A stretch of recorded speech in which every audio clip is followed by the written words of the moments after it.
ബഹിരാകാശത്തും ഇന്ത്യയും റഷ്യയും കൈകോർക്കുന്നു എന്ന റിപ്പോർട്ടുകൾ ലഭിക്കുന്നുണ്ട്. ബഹിരാകാശത്ത് ഇന്ത്യ റഷ്യ സൗഹൃദം, 2 ബഹിരാകാശ നിലയങ്ങളും ഒരു ഭ്രമണപഥത്തിൽ എത്തുന്നു എന്നുള്ളതാണ് പ്രധാനപ്പെട്ട കാര്യമെന്ന് പറയുന്നത്. അന്താരാഷ്ട്ര ബഹിരാകാശ നിലയത്തിന്റെ അതായത് ISS യാത്ര 2030-31 ആകുമ്പോഴേക്കും അവസാനിക്കും.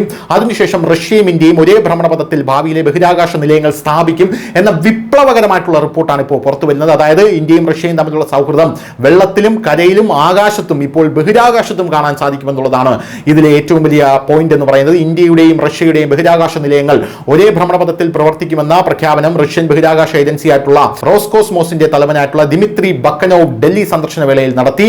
റഷ്യൻ പ്രസിഡന്റ് വ്ളാഡിമിർ പുടിനൊപ്പമാണ് അദ്ദേഹം ഇന്ത്യ സന്ദർശിച്ചത്. 2 സ്റ്റേഷനുകളിലും 51.6 ഡിഗ്രി ചരിഞ്ഞ ഭ്രമണപഥത്തിലായിരിക്കും ഭ്രമണം ചെയ്യുക. ISS അതായത് അന്താരാഷ്ട്ര ബഹിരാകാശ നിലയം കറങ്ങുന്ന അതേ ഭ്രമണപഥമാണിത്. 2 രാജ്യങ്ങളുടെയും ബഹിരാകാശ നിലയങ്ങൾ ഒരേ ഭ്രമണപഥത്തിൽ സ്ഥാപിക്കുന്നതിന്റെ ഒരു പ്രധാന നേട്ടം 2 രാജ്യങ്ങളുടെയും ബഹിരാകാശ യാത്രികൾക്ക് പരസ്പരം സ്റ്റേഷനുകൾ എളുപ്പത്തിൽ സന്ദർശിക്കാൻ കഴിയുമെന്നതാണ്.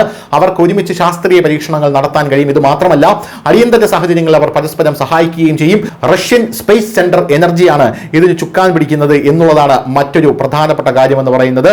എന്തു തന്നെയായിരുന്നാലും ഈ പരസ്പരം സ്റ്റേഷനുകൾ എളുപ്പത്തിൽ സന്ദർശിക്കാൻ കഴിയുന്ന ഈ ഒരു സാഹചര്യം ഇന്ത്യയുടെയും റഷ്യയുടെയും വലിയ രീതിയിലുള്ള കൂട്ടായ്മ കൂടെയാണ് പുറത്തു കൊണ്ടുവരുന്നത് എന്നാണ് ലോകമാധ്യമങ്ങൾ പറയുന്നത്. എന്തായാലും ഒരുമിച്ച് ശാസ്ത്രീയ പരീക്ഷണങ്ങൾ നടത്താൻ കഴിയും, അടിയന്തര സാഹചര്യങ്ങളിൽ പരസ്പരം സഹായിക്കാൻ കഴിയും. റഷ്യൻ സ്പേസ് സെന്റർ എനർജി ഇത് പറയുമ്പോൾ 2028 ഇത് വിക്ഷേപിക്കാൻ കഴിയുമെന്നും അവർ പറയുന്നു. അതേസമയം ഇന്ത്യയുടെ BAS 2035 ഇസ്രോ പൂർത്തിയാക്കാൻ സാധ്യതയുണ്ടെന്ന റിപ്പോർട്ടുകളും പുറത്തു വരുന്നു. News desk news India Malayalam.